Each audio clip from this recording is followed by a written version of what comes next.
balita ko na doon sa labas, ang sabi nila, mag-asawa ka daw. Yun ang plano ko.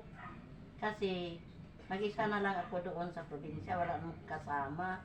Walang katulong sa mga gawain doon. Uy, nandito yung kapatid natin isa, Nay. Ano, Nay? Ano narinig ko naman dyan? Ano naman yon? Oo nga, Ano? ang plano ko kasi wala namang tumutulong sa akin doon sa probinsya. Kayo, nandito kayo sa Maynila.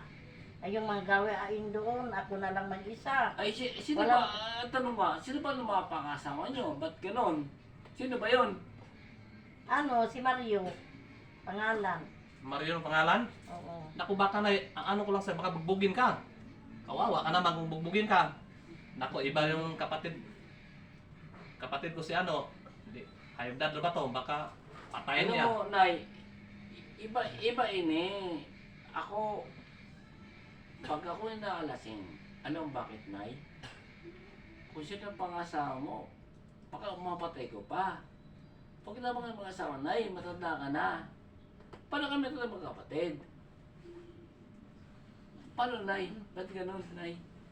Oo, sinasabi ko na sa inyo mga anak na ako, mag-isa na lang. Walang katulong na. Oo, ando na nga kami. Alam bakit?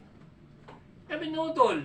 Oo. Pwede na kayo magsuporta sa iyo. Sa inyo, sa iyo. Oo, magsuporta nga kayo. Ay, sa ba't akin. ka Pero- mag-asawa? Pero wala naman Hindi nga kayo pwede, Nay. Hindi nga sumasama pwede. doon. Hindi nga pwede, Nay. Malayo naman kayo sa akin. Nandito Kahit kayo pa. sa Manila. Kahit pa. Hindi, Totoo yun. hindi yun. Hindi ka tuwing ngayon mag-asawa ka. Ikaw alam mo may perahan ka lang. Oo, baka bugbugin. Bubugin ka pa. Yan ang ano ko niya, Nay. Eh, paano kami, Kawawa ako. ando ko sabihin na ng mga anak mo? Kasi Oh. nakita ko na mahal ako niya. Ay, hindi pwede. Hindi pwede yan. Mahal ka dahil sa pera. Oo, sa piraran siguro. Pera. Kung halimbawa wala kami ni Utol, Oo. ando ka sa probinsya, may asawa ka. Doon sa Surigao. Kung halimbawa paano kung bubugi ka? Paano kaya ako makakalipat agad ng pupunta sa bahay?